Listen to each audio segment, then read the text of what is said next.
The war in Iran is not merely a regional conflict, it is exposing the fractures within NATO and shaking the entire Western order. Recently, Mr. Trump declared that the United States is seriously considering leaving NATO. Is this the end of the road for this alliance's relationship? Analysts suggest that under President Trump's leadership, the US is gradually losing its ability to lead the alliance in the traditional sense, as pressure and unilateral interests replace consensus. Meanwhile, Europe prioritizes economic stability and avoids energy risks, particularly concerning the Strait of Hormuz, causing NATO to shift from an alliance of action to a state of passive defense. In this context, many argue that China has emerged as the clearest strategic beneficiary. Without entering the war, Beijing is believed to be leveraging the conflict to expand its financial influence, observe US military capabilities, and benefit from Washington's diverted resources. The conclusion is quite clear. As the US becomes bogged down and NATO fractures, the global balance of power is silently shifting in China's favor. Looking closer, many experts believe the most notable aspect lies not in the airstrikes or military responses, but in how this war is eroding NATO's internal structure. The core issue is no longer a tactical disagreement, but a crisis of trust. The US is perceived to have acted unilaterally by deploying a campaign without the full consensus of its allies. This goes against NATO's founding principle, strategic coordination and consensus. When European nations consecutively refuse support, from restricting the use of bases to denying airspace for the campaign, this is no longer a standard difference of opinion. It reflects a deeper reality. Members no longer believe that US interests are synonymous with their own. From here, a larger issue emerges. National interests are completely overshadowing alliance interests. For Europe, the greatest concern is not Iran, but the economic consequences of a prolonged conflict. The Strait of Hormuz is a vital energy transit route, and any disruption could send oil prices skyrocketing, bringing the risk of recession. In a fragile economic climate, European governments face immense domestic political pressure as the majority of public opinion does not support war. Conversely, Washington pursues a different priority, containing Iran and maintaining its global strategic position. This misalignment means that NATO, in practice, is no longer a unified bloc of interests, but a collection of nations making individual calculations. This crisis is even more evident when looking at US leadership. Under Donald Trump, the approach is assessed by many analysts as favoring pressure over consensus building. Constant shifts in objectives, from a quick victory to a strategy of long-term Iranian debilitation, make it difficult for allies to determine a common direction. Instead of leading, Washington places its partners in a position where they must choose and endure pressure. The result is a marked decline in strategic trust. In other words, NATO may not have collapsed formally, but it is gradually losing its practical function as a military alliance capable of unified action. Meanwhile, a notable development is how China is capitalizing on the situation. Many assessments suggest Beijing is emerging as the biggest winner, despite not participating directly.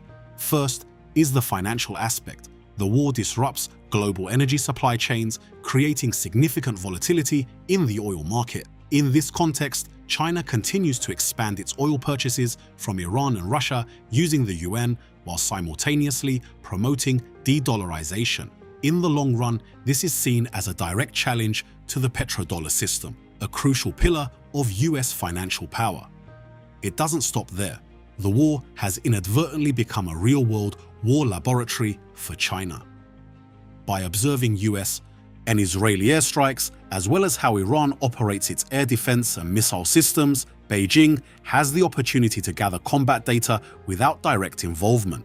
For the Chinese military, this is a source of information far more valuable than simulated exercises, as it accurately reflects how weapon systems perform under real wartime conditions. Another structural factor is the issue of rare earth elements. The US remains significantly dependent on supplies from China for its defense industries. As the war drags on, the demand for producing and replenishing weapons surges, making this dependency more pronounced. This means China holds a vital strategic lever, not just economically, but in the long-term military balance. Finally, the broader geopolitical impact cannot be ignored. As the US has to redeploy resources from regions like Japan or South Korea to the Middle East, its presence in the Indo-Pacific diminishes.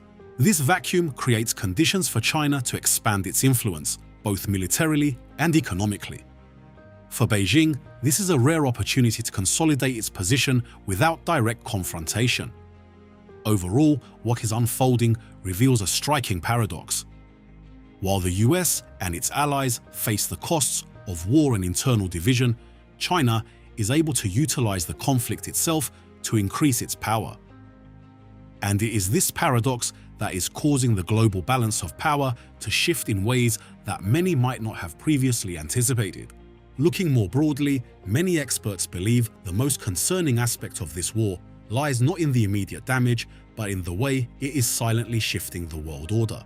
First is NATO. The alliance clearly hasn't collapsed yet, but the problem is its functional weakening.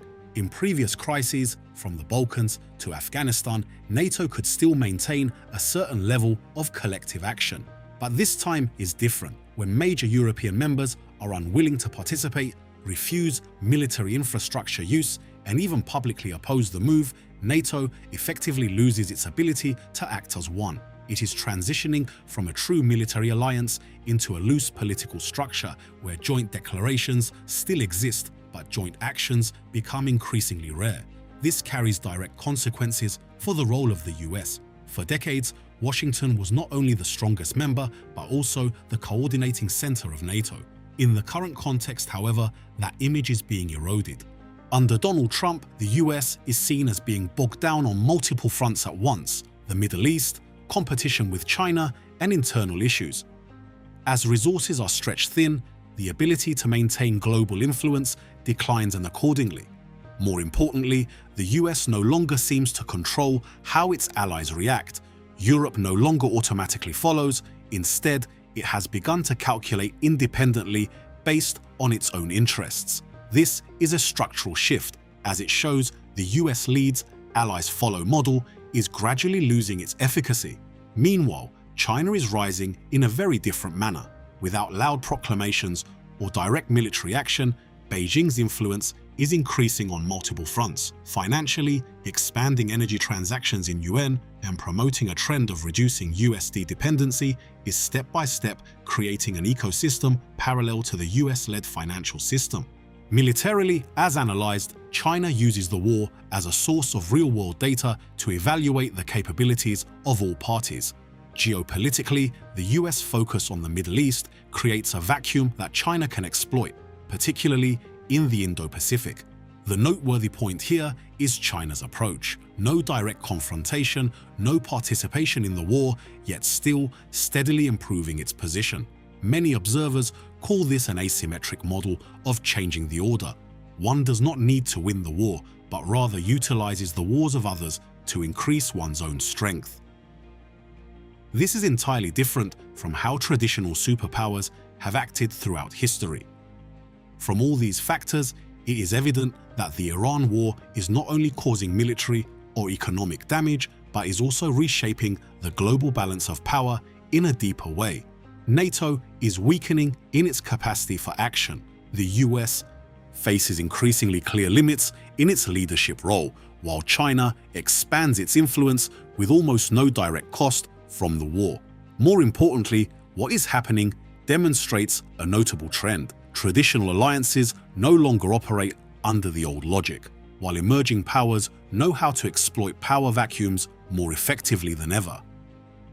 And perhaps the most striking conclusion that many are gradually agreeing upon is, in modern conflicts, the winner is not necessarily the party that controls the battlefield. While the US and its allies are still debating how to conduct the war, China has been quietly preparing for the post-war order, an order where the balance of power may have tilted in a very different direction. In other words, this war may not produce a clear winner on the military map, but it is producing a very clear winner on the geopolitical chessboard. And when the smoke clears, what remains is not just what was destroyed, but a world that has been rearranged in a way that not everyone might recognize in time.